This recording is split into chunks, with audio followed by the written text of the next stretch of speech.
แต่มาฟังคลิปน้ำกันเด้ออันแม่นี่เราออกมาเว้านะผลสุดท้ายแล้วก็มาขอโทษเพราะว่าย้อนเราไว้ปากโพดหั่นนะเราไว้เราไว้ปากโพดเราบ่ได้คิดว่าสไปก่อนเราสิเว้าเราบ่ทันได้คิดถ้าเราเว้าไปแล้วผลกระทบตามมาแล้วเราก็ได้มาคิดทบทวนแล้วว่าเว้าออกไปมันบ่ถูกแล้วเราก็มาขอโทษแล้ว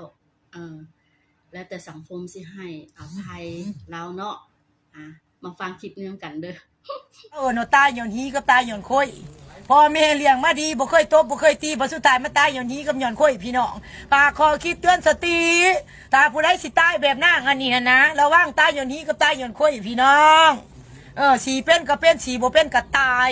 ดับชีวิตย้อนฮีกับค่อยปากคอคิดเตือนสติ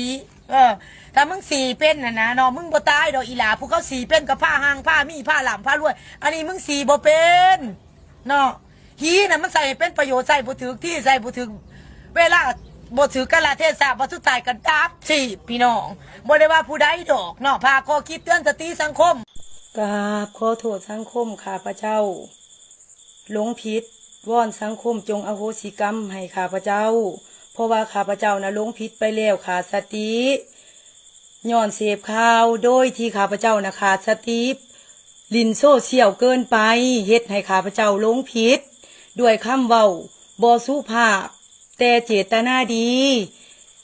อยากเตือนสติสังคมว่าชีวิตคนเฮามันสั้นพี่น้องเพราะฉะนั้นข้าพเจ้าก็เลย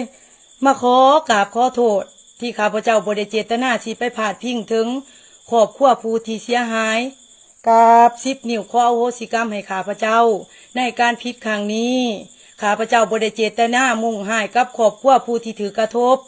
ให้เห็นใจข้าพเจ้าย้อนข้าพเจ้าขาดสติเฮ็ดให้ข้าพเจ้าเสื่อมเสียทั้งหน้าตาภาพพจน์ครอบครัวและประเทศชาติบ้านเมืองขอขอบใจพี่น้องอโหสิกรรมให้ข้าพเจ้าเน่